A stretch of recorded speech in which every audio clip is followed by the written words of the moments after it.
ಯಡಿಯೂರಪ್ಪನವರು ಡೆಲ್ಲಿಗೆ ಯಾಕೆ ಹೋಗಿದ್ದಾರೆ, ಸಸ್ಪೆನ್ಸ್ ಏನು ಅಂತ ಕುತೂಹಲದಿಂದ ನೋಡ್ತಿರ್ಬೇಕಾದ್ರೆ BS ಯಡಿಯೂರಪ್ಪನವರೇ ಮಾತಾಡಿದ್ದಾರೆ. ನಾನು ರಾಜೀನಾಮೆ ನೀಡ್ತೀನಿ ಅನ್ನೋದೆಲ್ಲ ಸುಳ್ಳು, ರಾಜೀನಾಮೆ ಪ್ರಶ್ನೆಯೇ ಉದ್ಭವಿಸೋದಿಲ್ಲ.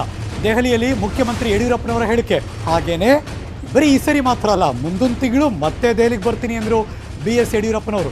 ಸದ್ಯ JP ನಡ್ಡಾ ಅವರನ್ನ ಭೇಟಿಗೆ ತೆರಳಿದ್ದಾರೆ BS ಯಡಿಯೂರಪ್ಪನವರು. ತಮಿಳುನಾಡು ಎಲ್ಲರೂ ಅಣ್ಣ ತಮ್ಮದರಂತೆ ಬದುಕೋಕ್ಕೆ ಒಂದು ಒಳ್ಳೆಯ ಅವಕಾಶ ಇರುವಂತಹದ್ದು. ಆದ್ದರಿಂದ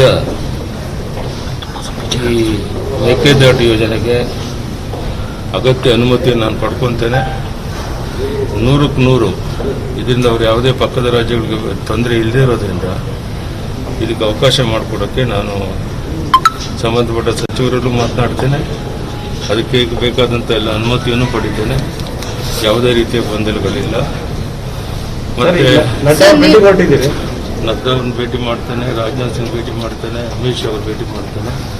ಮಧ್ಯಾಹ್ನವರೆಗೂ ಎಲ್ಲರನ್ನು ಭೇಟಿ ಮಾಡಿ ನಂತರ ಹೋಗ್ತೇನೆ. ಮತ್ತೆ ಮೊದಲನೇ ವಾರ ಡೆಲ್ಲಿಗೆ ಮತ್ತೆ ಬರ್ತೇವೆ. ರಾಷ್ಟ್ರೀಯ ಮಾಧ್ಯಮಗಳಲ್ಲಿ ರಾಜೀನಾಮೆ ಕೊಡ್ತೀರಿ ಅಂತ ಸುದ್ದಿ ಆಗ್ತಿದೆ. No truth in it. Okay Sir, there is news about the change of guard in state. There is news are coming that change of guard in state. No such rumors at all. When yesterday I met Prime Minister, we discussed in detail about the development of the state, and again I will come back to Delhi on first week of next month, and I will discuss in detail. These are all things.